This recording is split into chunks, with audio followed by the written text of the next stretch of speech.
Mainit ang mga usapin ngayon sa social media at sa mga balita.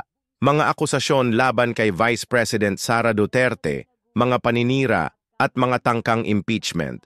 Pero ang tanong saan nakabase ang mga paratang na ito? At sino ang tunay na bumabagsak si VP Sara o ang administrasyong bumabatikos sa kanya?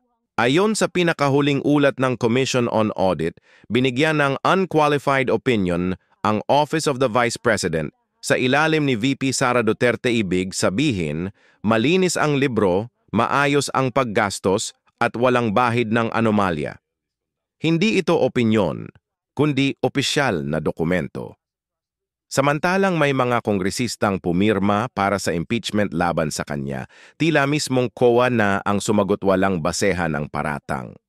Kaya't tanong ng marami, may tunay bang issue o politikang naghahanap ng gulo? Habang bumabagsak ang approval rating ni Pangulong Bongbong Marcos mula sa 31 milyong boto, patungong 25% na lamang ang suporta ayon sa Pulse Asia si VP Sara ay lalong tumitibay ang posisyon. Hindi maitatangging malaki ang utang na loob ni BBM sa Duterte name noong eleksyon. Pero ngayon, tila unti-unting nawawala ang suporta hindi dahil sa oposisyon, kundi dahil sa pagkukulang ng sariling administrasyon. Noong eleksyon, isinusulong ang unity. Pero ngayon, mismong mga galaw ng kampo ni BBM ang itinuturong nagpapahina sa pagkakaisang ito. Ang pagkampi sa mga hakbang para siraan si VP Sara at ang tila pagkakahiwalay ng Marcos at Duterte camps nakakalito, nakakadismaya. Maging si dating presidential spokesperson Harry Roque nagpahayag ng suporta kay VP Sara at naglabas ng tanong, bakit tila iniwan ng administrasyon ang kanilang sariling kaalyado? Habang tumataas ang presyo ng bilihin, patuloy ang problema sa krimen, droga at kidnappingano ang tugon ng pamahalaan, press releases, vloggers, media blitz, pati nga ang PNP chief sinabing walang kaso ng kidnapping pero ilang oras lang. Breaking news! 3 nahuli sa kasong pagdukot at pagpatay.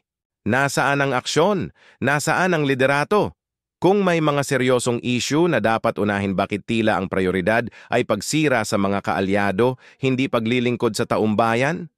Bakit mas takot ang pamahalaan sa katotohanan kaysa sa problema ng bayan? At sa gitna ng lahat ng ito, lumilitaw ang isang katotohanan. Ang tiwala ng tao ay hindi nabibili.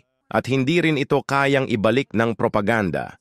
Hindi sapat ang dakdak, hindi sapat ang media mileage.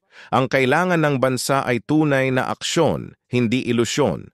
At kung may dapat tayong tandaan ngayon, ang tunay na leader ay nakikilala sa panahon ng krisis, hindi sa panahon ng kampanya.